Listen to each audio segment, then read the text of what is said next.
ആലപ്പുഴ നൂറനാട്ട് കാണപ്പെട്ട കാട്ടുപോത്തിനെ കണ്ടെത്താൻ വനം വകുപ്പ് തെരച്ചിൽ ഊർജിതമാക്കി. ചൊവ്വാഴ്ച പുലർച്ചെയാണ് KP റോഡിൽ നൂറനാട് ലെപ്രസി സാനിറ്റോറിയത്തിന് സമീപം കാട്ടുപോത്തിനെ കണ്ടത്. കായംകുളം പുനലൂർ റോഡിൽ നൂർനാട് ലെപ്രസി സാനിറ്റോറിയത്തിന് സമീപം ചൊവ്വാഴ്ച പുലർച്ചെ 3:30 പ്രദേശവാസികളും ഫോട്ടോഗ്രാഫർമാരുമായ Santhosh Photo World, Shaji Daylight എന്നിവർ കാറിൽ യാത്ര ചെയ്യവേ കാട്ടുപോത്തിനെ കണ്ടത്. പെട്ടെന്ന് തന്നെ ഇവർ മൊബൈലിൽ ചിത്രങ്ങൾ പകർത്തി. റോഡിന്റെ മധ്യേ കൂടി വേഗത്തിൽ പോകുന്ന കടുത്ത ബ്രൗൺ നിറത്തിലുള്ള കാട്ടുപോത്ത് വാഹനമടുത്തെത്തിയതോടെ അടുത്ത പറമ്പിലേക്ക് ഓടിക്കയറി. MS അരുൺകുമാർ MLA വിവരമറിയിച്ചതിനെ തുടർന്ന് റാന്നി ഫോറസ്റ്റ് റേഞ്ച് ഉദ്യോഗസ്ഥരെത്തി തെരച്ചിൽ നടത്തിയെങ്കിലും കാട്ടുപോത്തിനെ കണ്ടെത്താൻ കഴിഞ്ഞില്ല.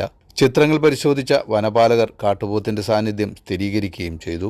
ബുധനാഴ്ച രാവിലെ ചുനക്കര ഭാഗത്ത് കാട്ടുപോത്തിനെ കണ്ടതായി നാട്ടുകാർ അറിയിച്ചതോടെ വനപാലക സംഘം തെരച്ചിൽ നടത്തിവരികയാണ്. പരിഭ്രാന്തി വേണ്ടെന്നാണ് ഉദ്യോഗസ്ഥർ പറയുന്നത്.